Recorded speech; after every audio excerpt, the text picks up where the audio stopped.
Ele era um dos maiores faraós que o Antigo Egito já tinha visto. O maior construtor, o mais intrépido guerreiro e o pai de mais de 100 filhos.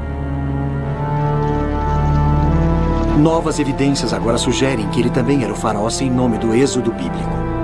Ele era Ramsés, o Grande. É este o faraó que enfrentou o Deus de Israel? Este será o único rosto da Bíblia que veremos.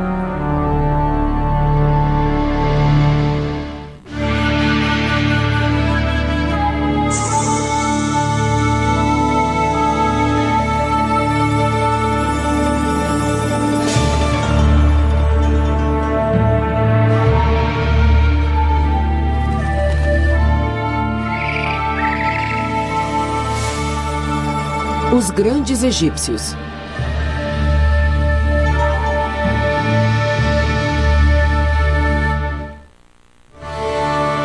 Ramsés, o Grande.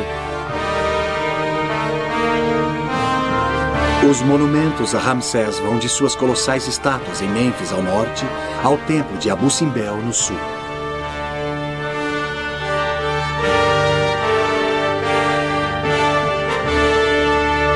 Entre elas, o Vale do Nilo está pontilhado de templos, palácios e estátuas construídas pelo faraó que o mundo conheceria como Ramsés, o Grande.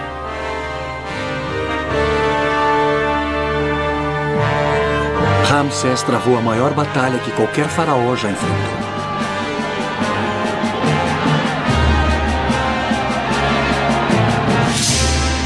Em menor número, em território hostil, ele lutou quando aqueles à sua volta estavam prontos para fugir. Ramsés sabia lutar.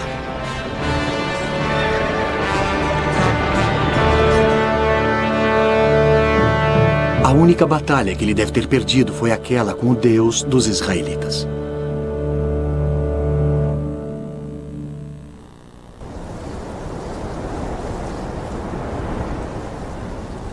Para se entender Ramsés, é preciso ir a Abidos, o local mais sagrado de todo o Egito.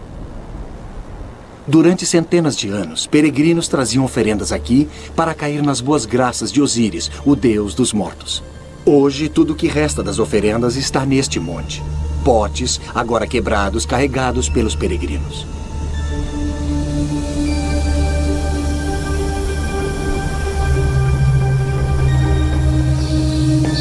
O avô de Ramsés foi o primeiro faraó de sua dinastia. Era uma família de militares, nova na área da realeza.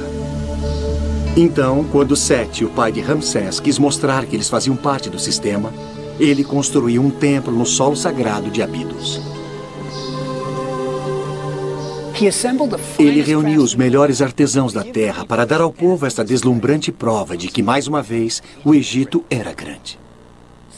Sete não estava apenas construindo um templo, mas fazendo uma afirmação política.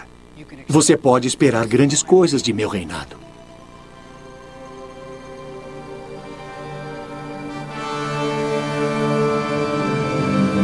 Este era o pai de Ramsés. Era uma família de realizadores e Ramsés pretendia fazer ainda melhor.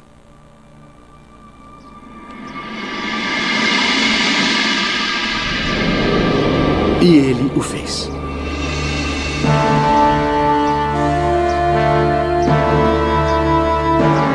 Quando se tornou faraó, Ramsés construiu um templo tão incrível que se tornaria sua marca registrada e um ícone para todo o Egito. Ramsés tinha apenas 20 e poucos anos quando começou a construir Abu Simbel. Fica na Núbia, além da fronteira setentrional do Antigo Egito. Era um projeto singular.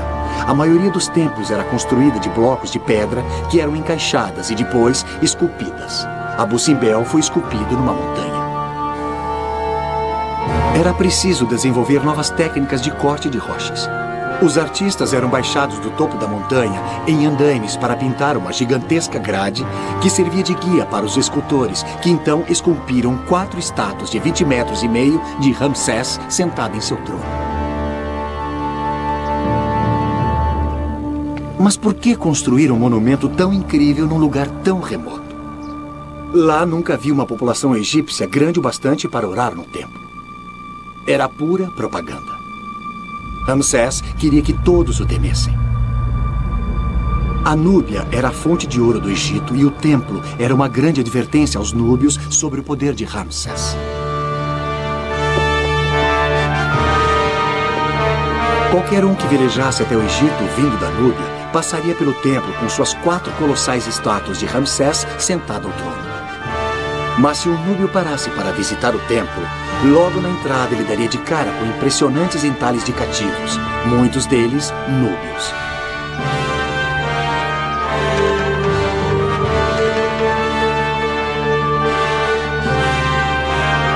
Uma vez lá dentro, o visitante podia ver Ramsés liderando seu exército na batalha, com as rédeas de sua biga amarradas à sua cintura, lançando flechas contra o inimigo. Era muito dramático, mas não terminava por aí. Na parte mais profunda do templo, o sagrado dos sagrados, existem estátuas sentadas dos deuses Amon-Ra, Ptah e Re-Harakte.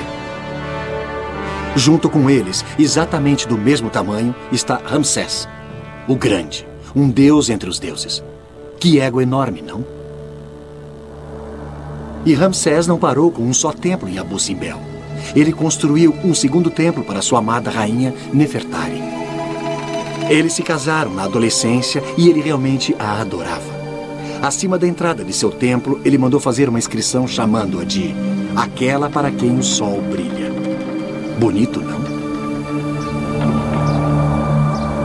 Nos anos 20, quando a América queria celebrar seus grandes presidentes, Ramsés, em Abu Simbel, foi a inspiração para o Monte Rushmore nos Black Hills da Dakota do Sul. Mesmo com ferramentas e técnicas de engenharia modernas, levou 20 anos para completar as 4 colossais cabeças dos presidentes. Tanto quanto levou para completar Abu Simbel.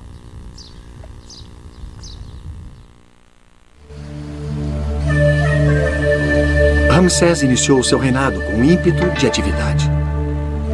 O Egito é um grande país, grandemente deserto. E é o Nilo que torna a terra habitável. Antigamente, os egípcios se amontoaram ao longo das margens do rio. Onde quer que houvesse uma cidade, ela ficava no Nilo. Em Tebas, o centro religioso do Antigo Egito, Ramsés construiu mais templos grandiosos. E do outro lado do Nilo, na sua margem esquerda, ele mandou construir tumbas no Vale dos Reis e Rainhas.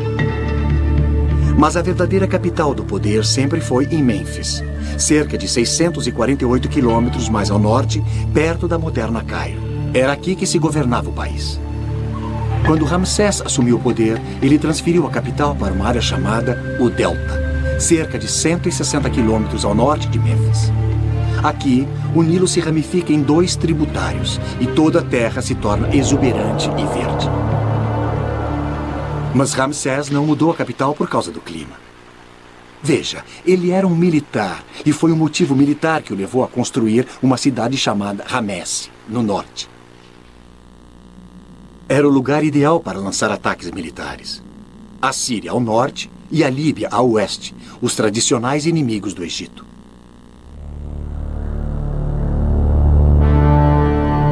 Então, ele construiu uma cidade inteira e sonhou com as levas de tesouros que podia trazer para o Egito. Esta pode ser a cidade que, segundo a Bíblia, o faraó forçou os israelitas a construírem. A nova cidade de Ramsés tornou-se um colossal complexo de palácios, templos, armazéns, oficinas e quartéis. Seria desta nova cidade que ele levaria às suas legiões as vitórias que fariam dele Ramsés, o Grande.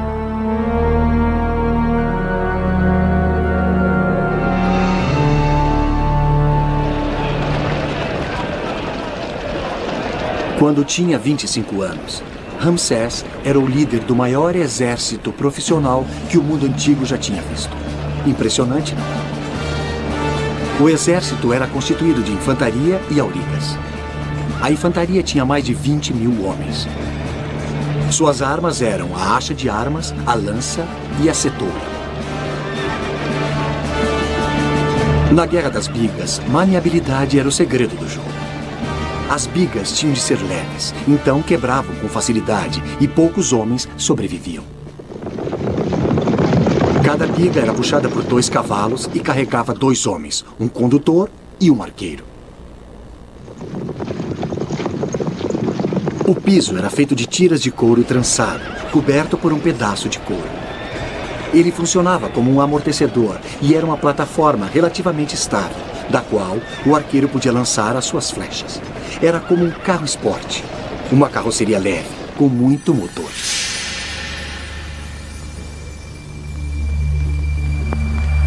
A reputação de Ramsés como guerreiro intrépido foi estabelecida na Batalha de Kadesh. Temos mais relatos desta batalha do que qualquer outro evento na história antiga. Foi o equivalente da travessia do Delaware por George Washington. O que é bárbaro é que não temos apenas os relatos escritos da batalha, mas ainda temos o campo onde Ramsés lutou. A antiga cidade fortificada de Kadesh, na Síria, foi construída sobre um morro. Este local é habitado há mais de 3.000 anos e hoje abriga um povoado moderno.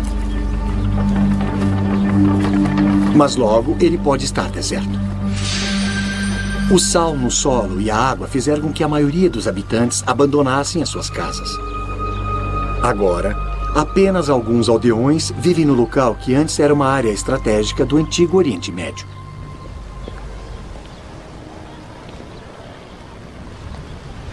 Veja, Kadesh era essencial para o plano de Ramsés para controlar o Oriente Médio, mas a cidade era controlada pelos hititas, guerreiros da moderna Turquia. Eles eram os inimigos número 1 do Egito e Ramsés pretendia tomar Kadesh deles.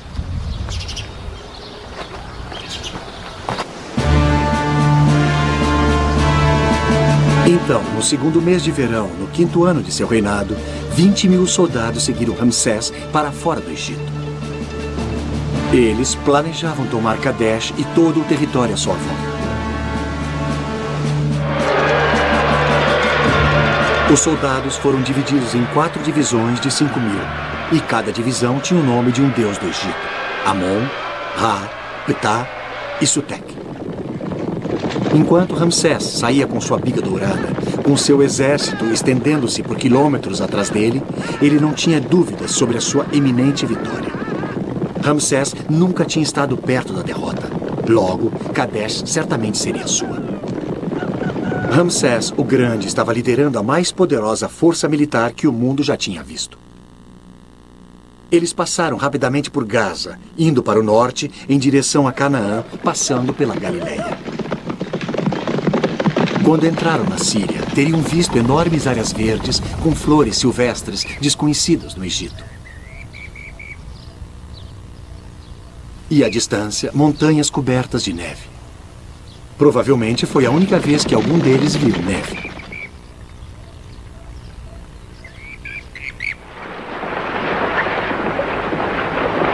Ansioso por alcançar a sua meta, Ramsés acordou cedo, vestiu sua roupa de batalha e liderou a divisão de Amon até Kadesh.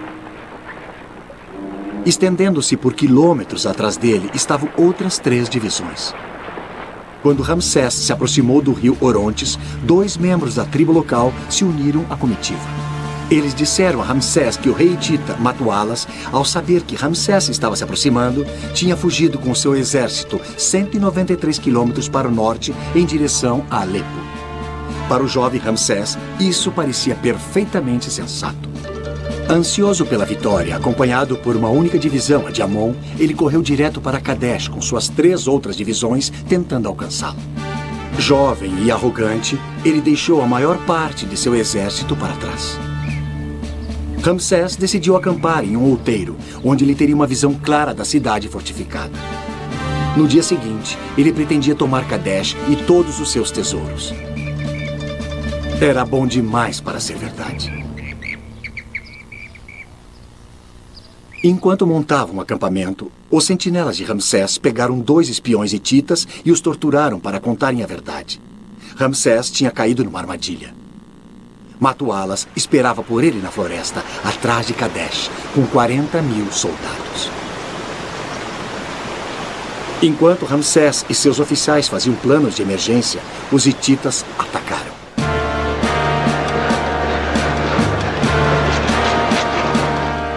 Seus aurigas avançaram, cortando a divisão retardatária de Ra ao meio, destruindo-a quase que completamente. Depois, eles foram direto para o acampamento de Ramsés. As bigas estavam sendo consertadas. Os homens da infantaria cuidavam dos pés cansados uns dos outros. Suprimentos estavam sendo distribuídos. O leão de estimação de Ramsés estava sendo alimentado. Eles estavam totalmente despreparados para o que estava por vir.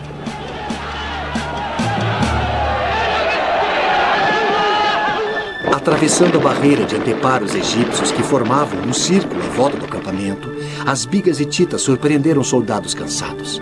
Com o exército egípcio num estado de confusão total, Ramsés assumiu o controle. Ele gritou: "Fiquem firmes! Acalme o coração, meu exército, que vocês poderão contemplar a minha vitória. Amon será o meu protetor. Sua mão está sobre mim." Enquanto Ramsés reunia aqueles à sua volta, ele pulou em sua biga, fez uma oração a Amon e atacou. Nunca lhe ocorreu que ele poderia perder. Surpreendendo os hititas com a sua coragem, Ramsés salvou o dia. Conduzindo seus soldados, ele atacou os hititas 6 vezes.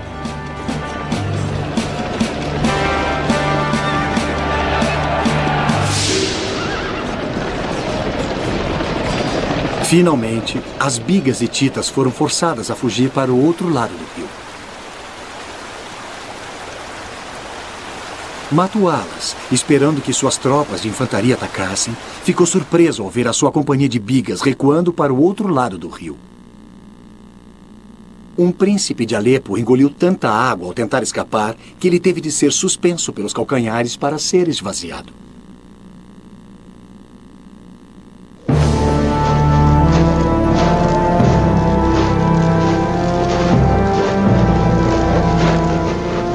Uma derrota tinha se transformado em vitória. Agora, as mãos direitas dos hititas mortos foram cortadas e empilhadas para que os escribas de Ramsés pudessem contar os mortos mais facilmente. Era apenas o final da primeira rodada. Na manhã seguinte, foi a vez de Ramsés atacar. Após vários ataques, ficou muito claro que os soldados hititas eram muito bem treinados e numerosos demais para serem derrotados. Foi um empate, mas o corajoso Ramsés tinha conseguido uma grande vitória pessoal. Matualas ofereceu um tratado de paz a Ramsés. Ambos os lados aceitariam um status quo e concordariam em nunca mais atacar um ao outro. Mas Ramsés não aceitou nada disso. Ele concordou apenas com uma trégua. Ele ainda tinha planos para Kadesh. Então, Ramsés e seu exército marcharam para casa, para sua cidade no delta. Deve ter sido uma entrada triunfal, com a exibição de prisioneiros hititas e histórias sobre a incrível coragem do faraó. É disso que são feitas as lendas. Ramsés mandou esculpir a história da Batalha de Kadesh nas paredes de todos os seus templos, criando um relato mais detalhado do que qualquer outra batalha na história antiga. Era uma história que Ramsés nunca se cansava de contar, e os egípcios adoravam ouvi-la.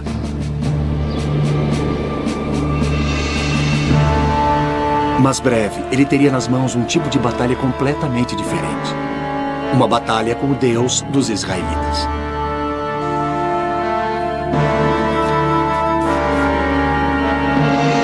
Um dos grandes mistérios arqueológicos da nossa época é a história bíblica do Êxodo, uma das partes mais essenciais do Velho Testamento.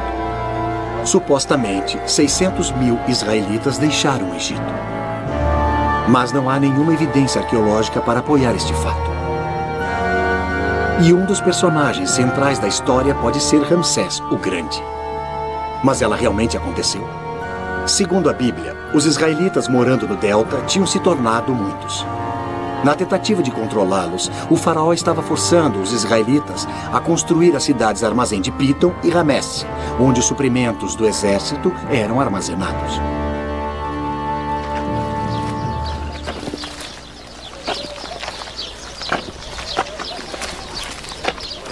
Quando os israelitas pediram 3 dias de folga para celebrar um festival religioso, o faraó não só recusou, como também disse que eles não receberiam mais palha para fabricar seus tijolos. A maneira de fabricar tijolos hoje no Egito ainda é a mesma que na época da Bíblia. A palha é essencial. Ela dá resistência aos tijolos e evita que encolham quando secos. O faraó estava fazendo os israelitas produzirem a sua cota diária de tijolos. Mas agora, eles também teriam que juntar e cortar a palha.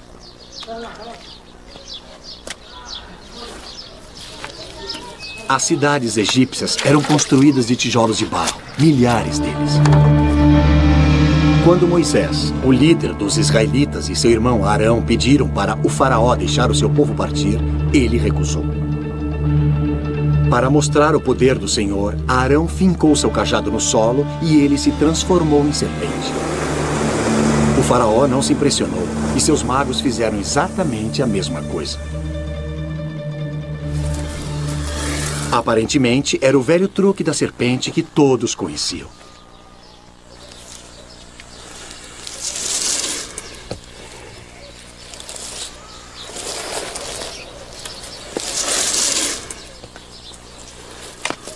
Os encantadores de serpentes egípcios de hoje ainda sabem fazer isso. São ótimos artistas, cheios de firulas, mas no final o truque ainda impressiona.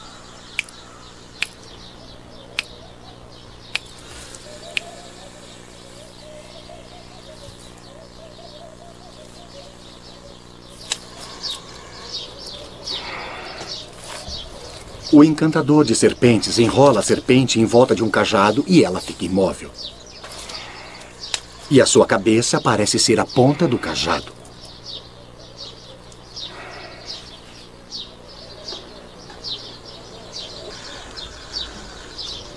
Moisés deve ter mostrado ao faraó algo parecido com isto.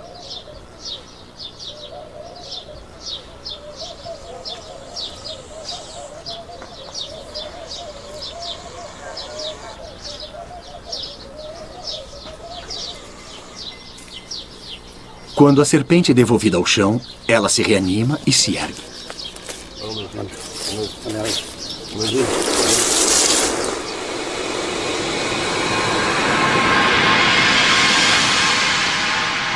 O confronto final na história do Êxodo é entre o Deus vivente do Egito, o faraó, e o Deus dos israelitas, que roga 10 pragas sobre o Egito. Moisés diz: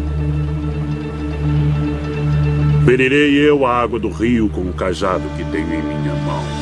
E essa água se converterá em sangue, e os peixes que estão no rio morrerão. As suas águas se corromperão, e os egípcios que as beberem serão atormentados. Mesmo quando aconteceu, o faraó não teve medo e recusou-se a deixar os israelitas partirem. Lembre-se, o faraó também é um deus. Além disso, o Nilo sempre ficava vermelho na época das inundações, quando o rio subia e trazia consigo a rica camada vermelha e arável do solo. As pragas seguintes, rãs, piolhos, insetos, locustas, ebulições e chuvas de granizo, também não assustaram o faraó. Eram muito parecidas com as ocorrências naturais. Então, ele ainda se recusou a deixar os israelitas partirem. Então, o Senhor disse a Moisés: Erga suas mãos para o céu, pois a escuridão cairá sobre a terra do Egito. Uma escuridão que será sentida. Isso me parece uma tempestade de areia. O faraó tinha visto muitas e não estava para libertar os seus escravos por causa de uma ocorrência natural. É a 10ª praga. Entretanto, isso não pode ser explicado como um capricho da natureza. Então diz o Senhor: por volta da meia-noite eu irei ao Egito, e todos os primogênitos do Egito morrerão. De coração partido pela morte de seu primogênito, o faraó finalmente se compadece e começa o êxodo. Mas mesmo depois de todas as pragas e da morte de seu filho mais velho, o faraó recusa-se a desistir. Numa última tentativa de evitar a derrota, ele rapidamente reúne suas bigas e persegue os israelitas. Agora, o milagre da divisão das águas ocorre, permitindo que os israelitas escapem.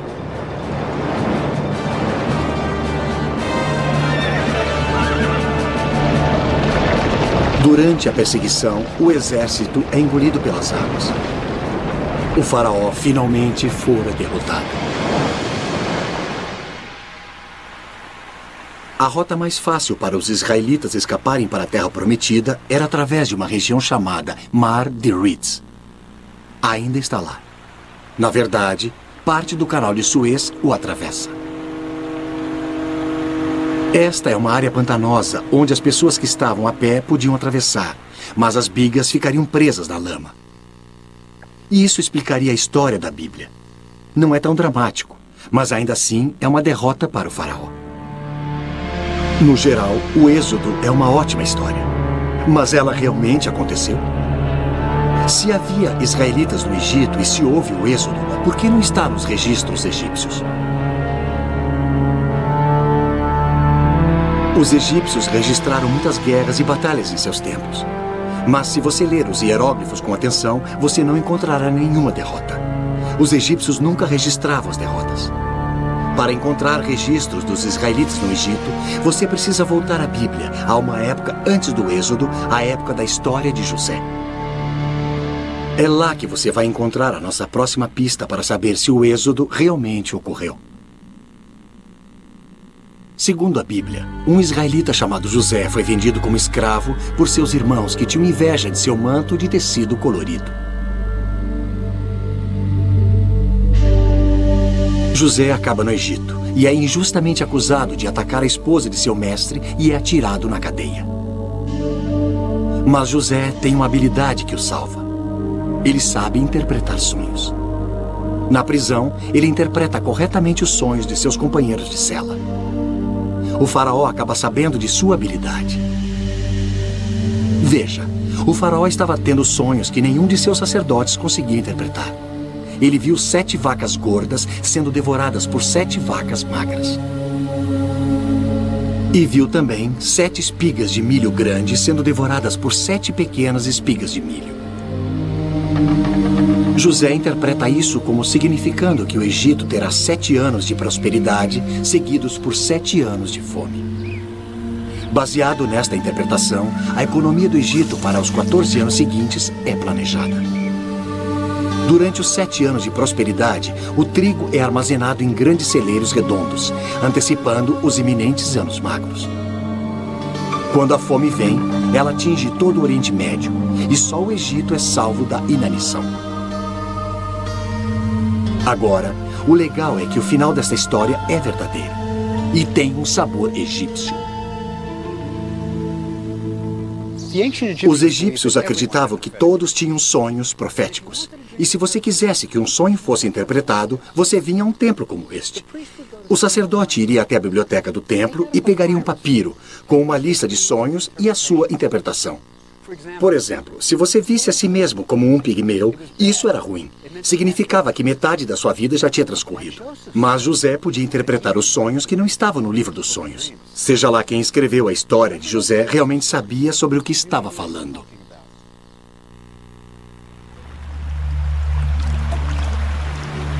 Há algumas evidências da história de José na ilha de Sahel, perto da fronteira sul do Egito. A ilha é coberta de inscrições na rocha. E há uma que fala sobre uma fome de 7 anos, como na história de José. A história de José não é o Êxodo, mas sugere que havia israelitas no Egito. Existe mais uma evidência de que algo como o Êxodo realmente aconteceu e está no Museu Egípcio, no Cairo. Ela até sugere que o nosso Ramsés é o faraó do Êxodo. A famosa Estela de Israel é o único lugar nos registros egípcios onde Israel é mencionado. Uma estela é uma rocha grande e achatada, erigida na frente de um templo para anunciar alguma coisa. É o equivalente egípcio de um quadro de avisos. Esta foi erigida pelo sucessor de Ramsés, Meneftá, para se gabar sobre suas incursões militares. Ele tinha orgulho especial da conquista dos líbios e do misterioso povo do mar que tentaram invadir o Egito. Mas aqui embaixo, ele fala de sua expedição militar à Palestina. E lista todos os territórios que conquistou. Terrenu está deserta. Hati está acabada. Canaã foi assolada. Depois ele diz: Israel acabou. Sua semente não mais existe. Olhe os hieróglifos de perto.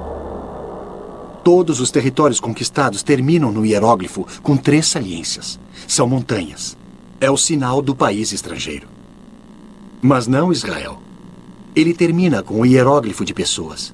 Um homem e uma mulher. Isso porque Israel ainda não é um país estabelecido. Os israelitas ainda eram um grupo de andarilhos. Você lembra que a Bíblia diz que os israelitas vagaram no deserto durante 40 anos antes de se assentarem na Terra Prometida? Bem, se eles ainda estavam vagando quando o sucessor de Ramsés erigiu a estela, isso situaria o êxodo durante o reinado de 67 anos de Ramsés. A estela sugere que Ramsés o Grande era o faraó sem nome do êxodo.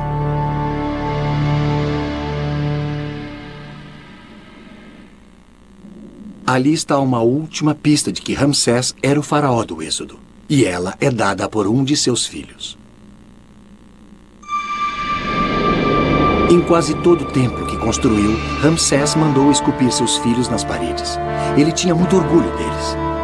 Há um grupo deles no templo de Luxor. O primeiro é Amun-Herkhep-Shef. O 13º é Meneftá, que sucedeu Ramsés e se tornou faraó. Isso significa que os primeiros 12 filhos morreram antes de Ramsés morrer. Vocês lembram na história do Êxodo, quando o primogênito do rei morre? Bem, quando é que Amun-Herkhep-Shef, o primogênito de Ramsés, morreu? A resposta pode ser encontrada em Abu Simbel. Dentro do templo, Ramsés também mostrava orgulhosamente os seus filhos. Lá, à frente do grupo, está o seu primogênito, Amun-Herkhep-Shef.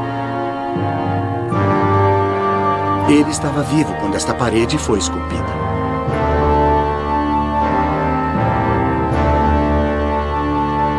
Mas uma estátua sua no lado de fora do templo de Nefertari tem 2 grandes hieróglifos no final de seu nome que significam falecido. Então, o primogênito de Ramsés já estava morto quando Abu Simbel foi completado logo depois do êxodo. E talvez até saibamos onde ele foi enterrado.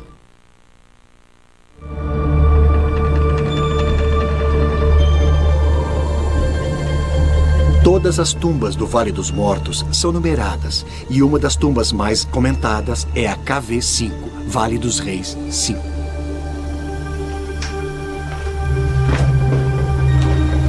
Ramsés construiu a tumba para os filhos que morreram antes dele, diretamente oposta à sua própria tumba, para que ficassem com ele por toda a eternidade. Esta não é uma tumba qualquer. Quando o egiptólogo Kent Weeks começou a escavar, tornou-se claro que esta era a maior tumba já construída no Egito.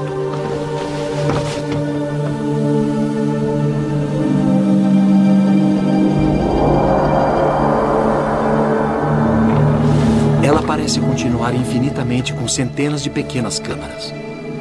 Salas para abrigar múmias, salas para abrigar móveis, roupas e todas as posses que os filhos de Ramsés precisariam para a próxima vida.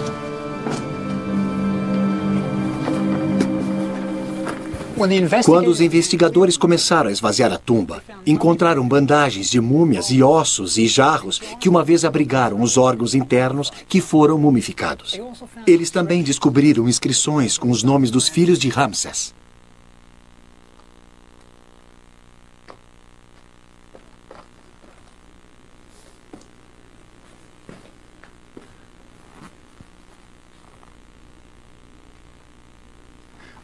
O que é realmente interessante é que os eruditos modernos agora situam a morte do filho mais velho de Ramsés praticamente na época do Êxodo.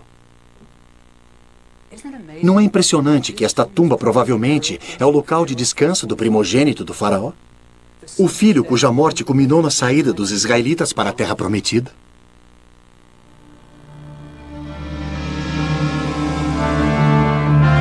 Todas as evidências sugerem que Ramsés o Grande era o faraó do Êxodo. A história de José mostra que havia israelitas no Egito. Ela foi escrita por alguém que tinha grandes conhecimentos sobre o Egito. E a inscrição da fome dos 7 anos na ilha de Israel. Isso mostra que as fomes coletivas aconteceram no Egito.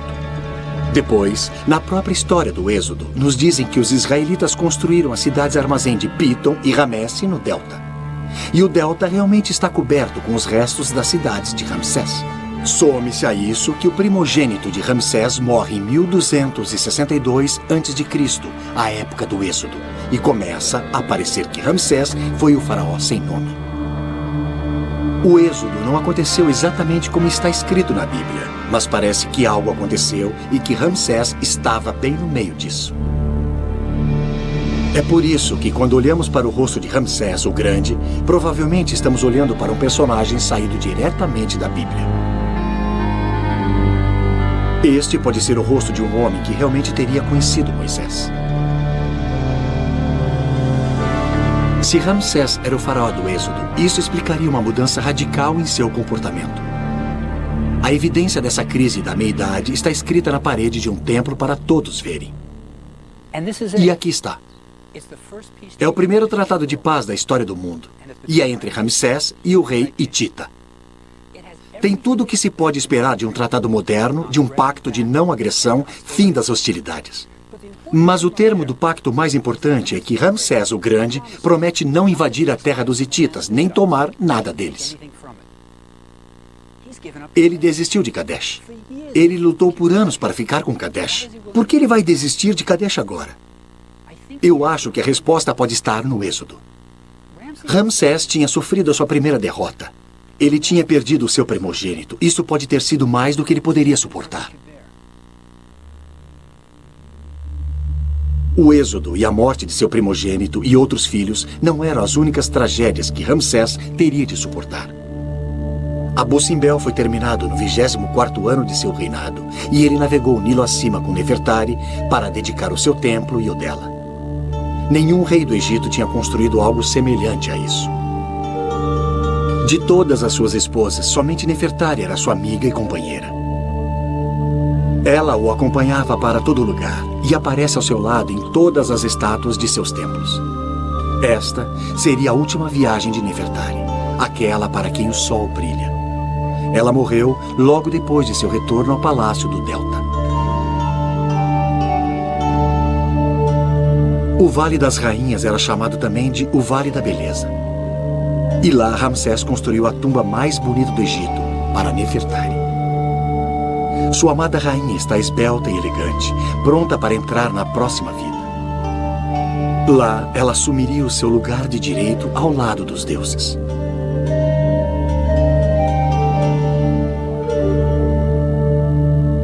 Ramsés reinaria por mais 40 anos sem a companhia de Nefertari.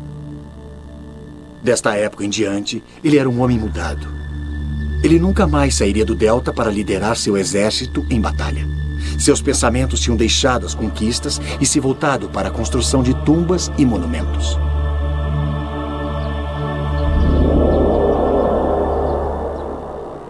Com uma família tão grande, dificilmente passava um ano sem que Ramsés tivesse que enterrar um filho, uma filha ou uma esposa.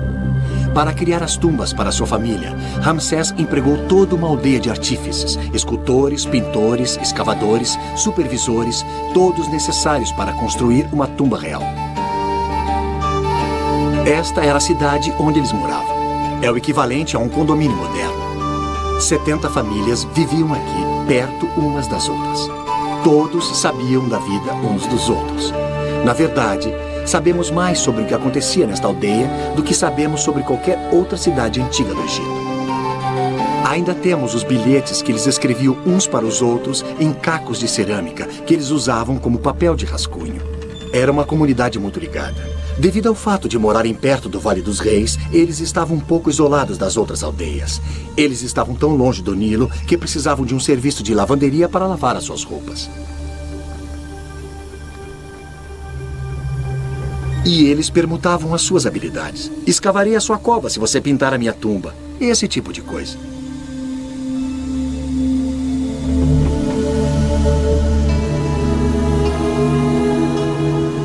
Mas os artífices não passavam muito tempo na aldeia. Eles tinham que andar muito até o trabalho, então não podiam viajar todos os dias.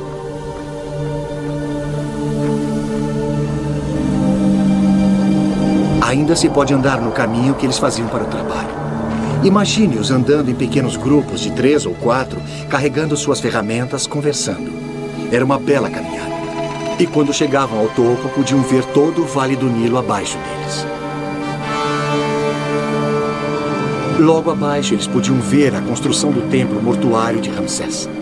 Fique imaginando se houve uma competição entre os dois grupos. A nossa tumba é melhor do que o seu templo. Logo depois deste cume fica o Vale dos Reis. É aqui que Ramsés esperava descansar por toda a eternidade.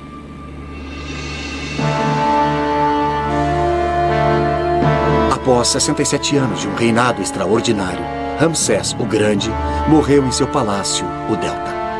Seu corpo foi levado para a oficina do embalsamador, a mesma oficina que tinha mumificado Nefertari, Amun-Herkhepshef, seu primogênito, e tantos de seus filhos e filhas.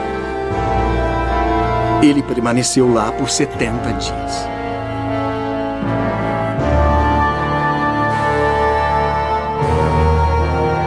Depois, o corpo foi levado numa barcaça real para fazer a longa viagem para o sul, para o Vale dos Reis. Durante 3 semanas, o navio que levava o corpo de Ramsés velejou o rio acima. O povo do Egito se alinhou nas margens do rio para prestar seus últimos respeitos ao faraó que tinha reinado tão bem por quase 3/4 de século. Enquanto a múmia de Ramsés velejava para o sul, as mulheres das cidades jogavam areia sobre as próprias cabeças e rasgavam suas próprias roupas, conforme o tradicional sinal de luto. Quando o navio chegou a Tebas, o alto sacerdote de Amon foi ao seu encontro na margem leste do Nilo. Lá, sua múmia foi colocada em um barco cerimonial para sua última jornada pelo Nilo, em direção ao oeste, o domínio dos mortos.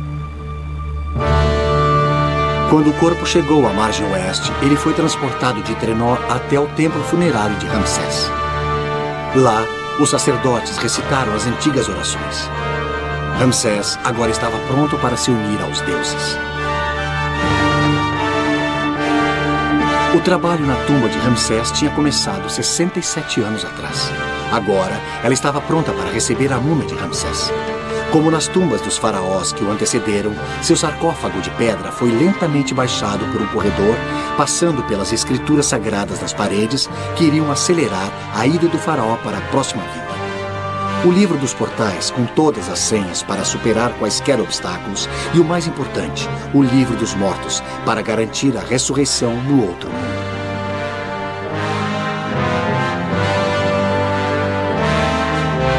O corredor descia profundamente na terra. Salas tinham sido escavadas, esculpidas, lixadas e depois pintadas para que o rei pudesse mostrar aos deuses que ele deveria ser tratado como um deles.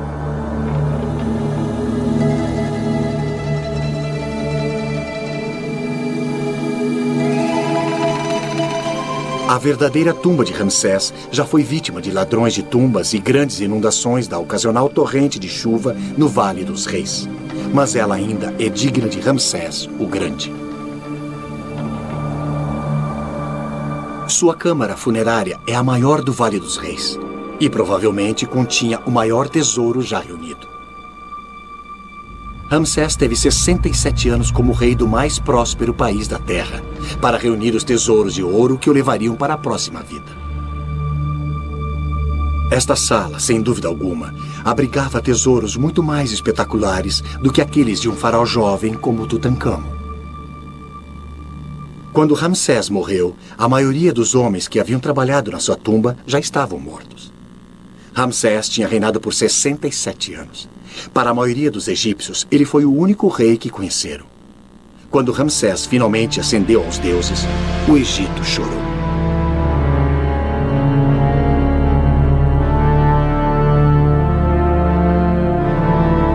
Mas a múmia de Ramsés não permaneceu na sua tumba para sempre. Descoberta por arqueólogos no século passado, ela foi levada para o Cairo. Mas esta não foi a viagem final de Ramsés. Nos anos 70, curadores egípcios descobriram que os faraós na sala das múmias do Museu do Cairo padeciam de uma segunda morte. A umidade do museu tinha permitido que bactérias e fungos atacassem as múmias por quase um século. A múmia de Ramsés o Grande foi enviada a Paris para ser estudada e tratada por uma equipe de cientistas. Quando Ramsés chegou ao aeroporto francês, ele teve uma recepção militar com todas as honras de chefe de Estado. A múmia de Ramsés foi examinada por uma equipe de cientistas no Museu do Homem, em Paris. A radiografia do crânio de Ramsés mostra que seus dentes estão muito gastos, apodrecidos. Há um buraco na mandíbula causado por uma infecção dentária. Um abscesso em volta de seus dentes foi grave o bastante para causar morte por infecção. Algo que os médicos egípcios não tinham como tratar. Não podemos ter certeza de que esta foi a causa da morte de Ramsés. Mas podemos apostar que os últimos dias do grande homem foram passados em agonia. Ramsés morreu com dor. Um velho aleijado com cerca de 90 anos. Mas os antigos egípcios acreditavam que ele teria a juventude restaurada novamente. Eu gosto de pensar em Ramsés em algum lugar no oeste, saindo do Palácio do Delta em sua pica. O exército estendendo-se por quilômetros atrás dele, partindo para novas conquistas. E quando ele volta, sua amada Nefertari está à sua espera, com 2 dúzias de seus filhos. Enquanto eles se reúnem à sua volta, Ramsés conta suas vitórias e aventuras. Houve 11 reis do Egito chamados Ramsés, mas houve apenas um Ramsés, o Grande.